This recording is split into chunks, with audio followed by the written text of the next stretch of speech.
Hey guys, this is Alan from Queen Creek Tropicals Plant Nursery, and today I'm going to show you what is the best potting mix to use whenever you want to grow any plant, or actually almost all plants, in containers. In order to understand what makes a potting mix, I guess, good, you need to understand what the purpose of a potting mix is. So you don't use a potting mix as a topsoil to cover the ground. You don't use potting mix to plant your trees in the ground. The only actual purpose for a potting mix is a media for the root system of your plant to grow into, to retain some water and nutrients, and that's it. There's really no other purpose for a potting mix, guys. A potting mix most times will not have any nutritional value for your plants. So you're not buying a potting mix to feed your plant. You're not buying a potting mix to make your plants grow faster or better. The only thing you need, guys, is a potting mix or media for the root system of your plant to actually grow. That's it. It's that simple.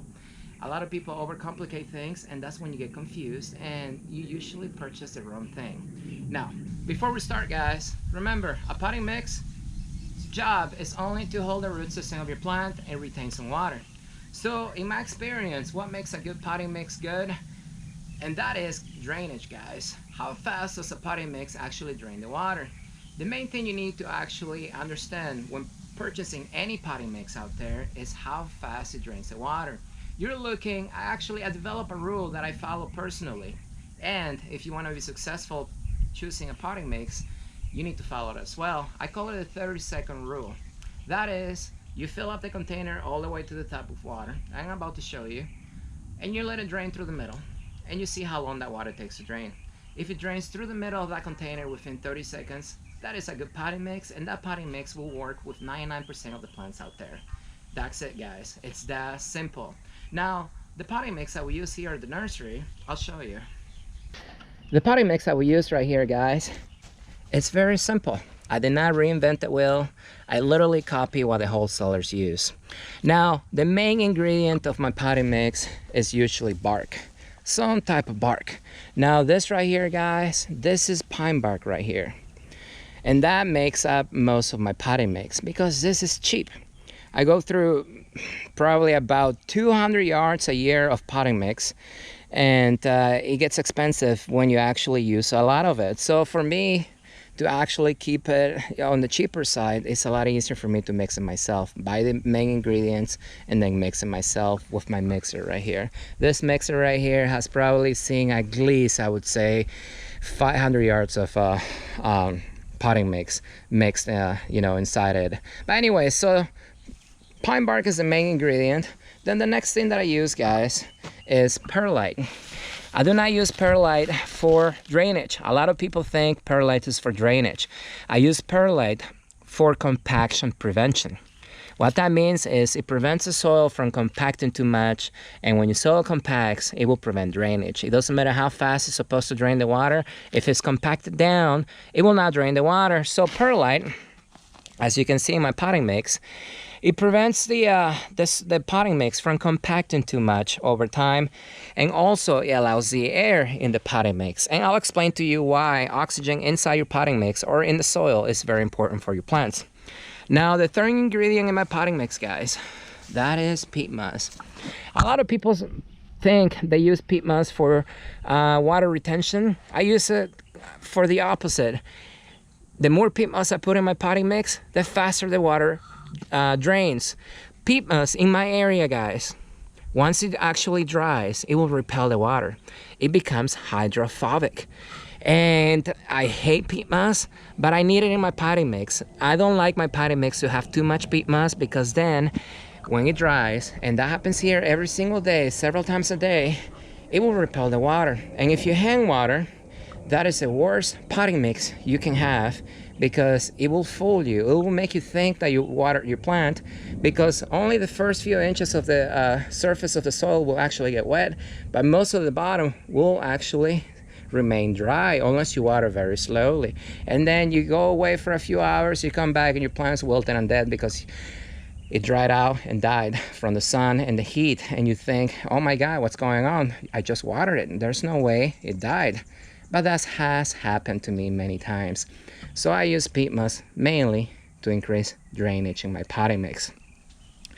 And yeah, that's it, guys. It's very simple. So let me show you what I talk about drainage.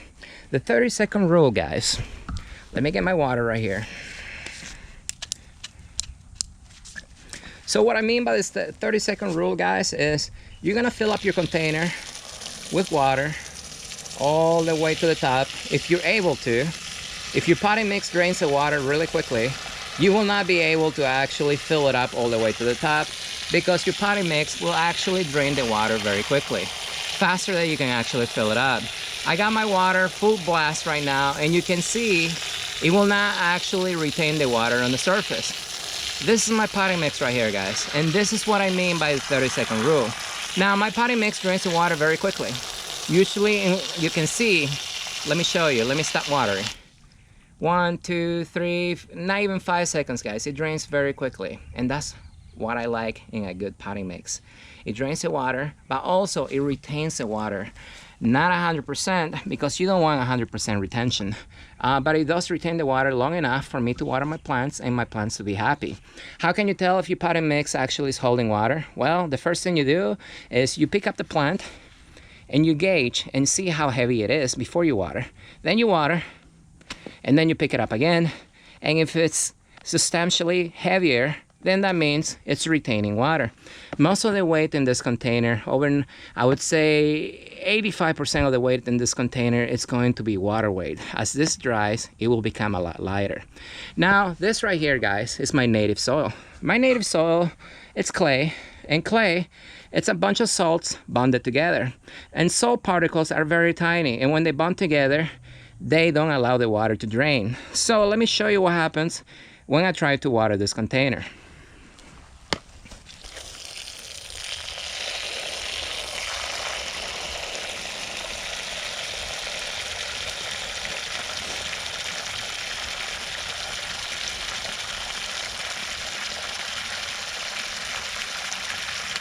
Okay, guys, so the container is full of water, and as you can see, it's not really draining. It's just sitting on the surface.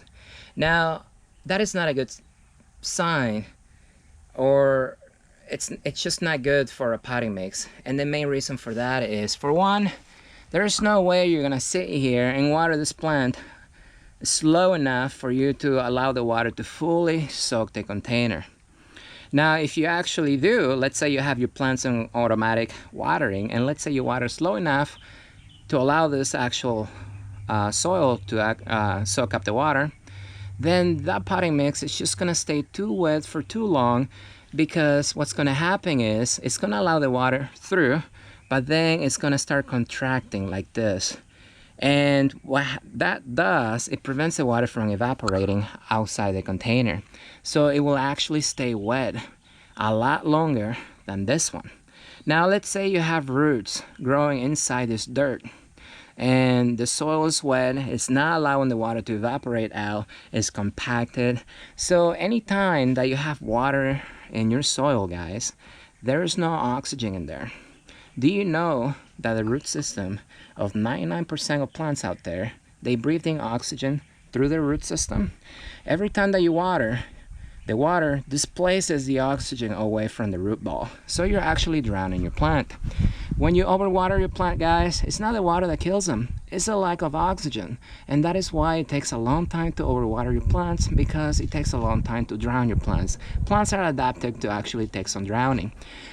But when you don't let them breathe in between watering, that is a problem. And you can see it has been over 30 seconds, guys, and this pot still has water in there. And I'll be honest with you, the water, most of that water is not even draining through the middle. What's happening is the water is going around the sides of the container and draining through the sides of the container down the bottom. It's not even soaking it up through the middle. It's just so compacted, so tight together, that it doesn't allow the water to drain. Now, if water is not able to get in that area, guys, guess what else it's not getting in there? Oxygen. If oxygen is not able to get inside the root system of your plant, that's not good. Your plant's going to suffer long term. And that is the main reason why I always follow the 30-second rule. Because if the water is able to drain that quickly, oxygen will also be able to get in that area that quickly. You don't want a potting mix that retains the water on the surface, just like this one over here that still got water on top of it. Because that's not just preventing drainage, it's also preventing the air from getting in the soil. That's why a lot of plants don't do well in compacted soils or soils that don't allow the water to drain.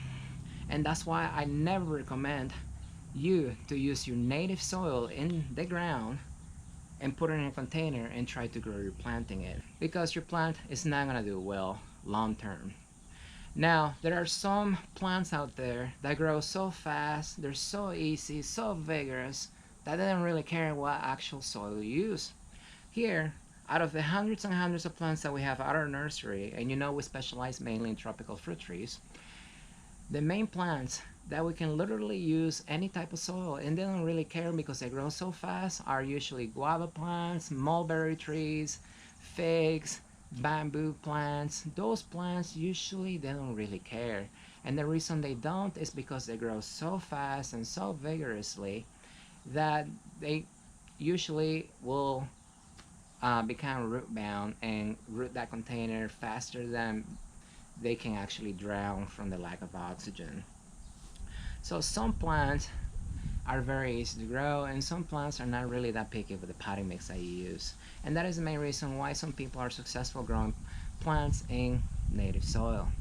But in general, guys, if you want to be successful, if you're just starting growing plants in containers, my recommendation is to use a potting mix that drains the water in 30 seconds or less. Once you fill them up all the way to the top, that water needs to drain down within 30 seconds.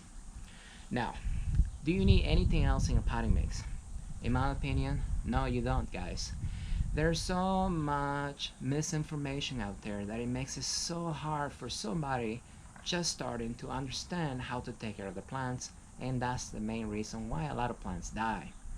Don't worry about all the add-ons that potting mixes have, like mycorrhiza, worm castings, bat poop, or azomite rock dust. Don't worry about any of that stuff. All that stuff is secondary, guys. It's completely irrelevant. If your potting mix does not drain the water, it doesn't matter what else is inside that potting mix, it's not gonna help your plant. Now, another thing you need to understand, guys, all these organic materials that companies put in their potting mixes, you need to understand one thing. Plants cannot eat that directly, guys. Plants do not have a mouth. They cannot chew that up. They cannot digest it like we do our food. So when you put that worm poop in there or rock dust, your plant cannot eat that directly, guys. The particles are too big, and your plant can only eat if the nutrients are able to dissolve in water. Anything that's water soluble, your plant will be able to eat it through a process called osmosis. But if the particles are too big, your plant can't eat that. So what you actually do when you put organic material in your containers or in the soil, you actually feed in the living organisms in the soil. The insects, the bacteria, the fungus, all that stuff, they will eat that up. Then they will digest it, make it smaller, and then they're gonna poop. Now when their poop is small enough, guys, and mixed with water, and it touches the root system of your plant, then your plant can eat that. That's a process, guys. And it doesn't sound that it's a quick process. It actually takes time. So, when talking about a container, this container right here, guys, it will dry in the summer here when it's over 100 degrees every single day, several times a day. Now, when that dries, guess what happens to all the living organisms in that pot? They die. If they're smart, they will leave the container before it dries out. So if all those living organisms in there, guys, are dead, then what's breaking down that organic matter? Nothing. So if nothing's eating that up, guys, then your plant's not eating, and it's just not an efficient process to actually feed your plant. So if you're buying a potting mix, guys, like I said, do not buy into all the add-ons that all these companies put in the potting mix to make it seem that your plant's gonna grow faster and better. All that stuff makes no difference. Only concentrate on the drainage, guys. Now, with that said, guys, now that you understand what you're looking for in a potting mix, now that you know what a potting mix is, then it will make it a lot easier for you to select something for your plants so that your plants grow.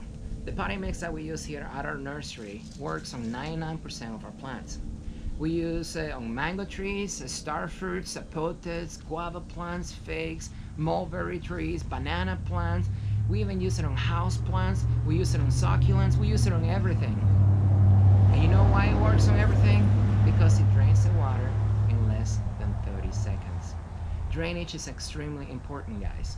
And if you didn't know, if it's the first time you're watching me, I live in the desert.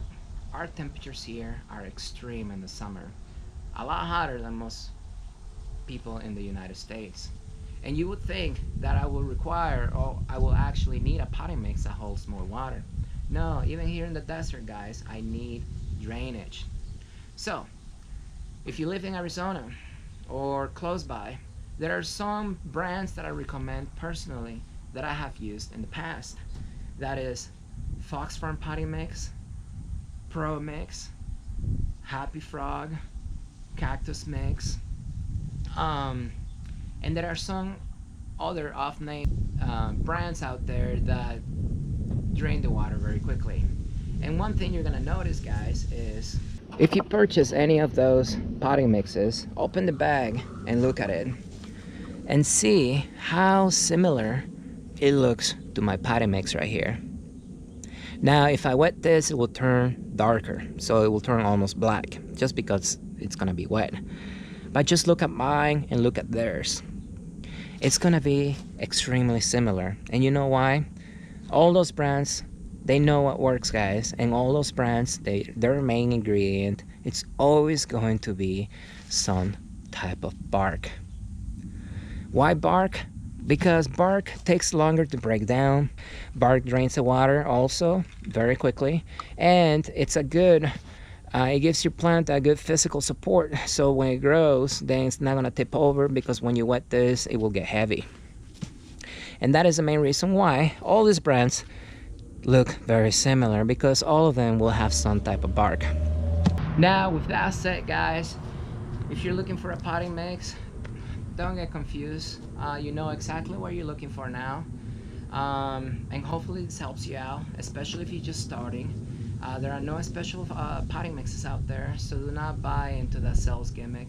I know I did when I first started. And the reason I don't use retail potting mixes is because I use a lot of it, guys. And if you buy a retail, even wholesale in large quantities, it gets extremely expensive. It's a lot cheaper for me just to buy the main ingredients and mix it myself.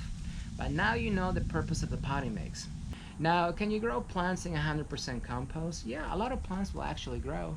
I don't like to use 100% compost because it retains so much water and it compacts very easily, unless you use perlite with it. And also, compost is an organic matter. It will break down, and the particles are very tiny too, especially if your compost is fully decomposed. And every time you water, it will just come out the bottom of the holes of the container, and it's just not good for long-term growing. I just don't like it. So always use a potting mix. Make it easy for yourself. And like I said, hopefully this helps you out, guys. If you have any questions, you can comment below. Don't forget to subscribe and click the bell so that way you're notified when I post new videos. And I will see you next time, guys.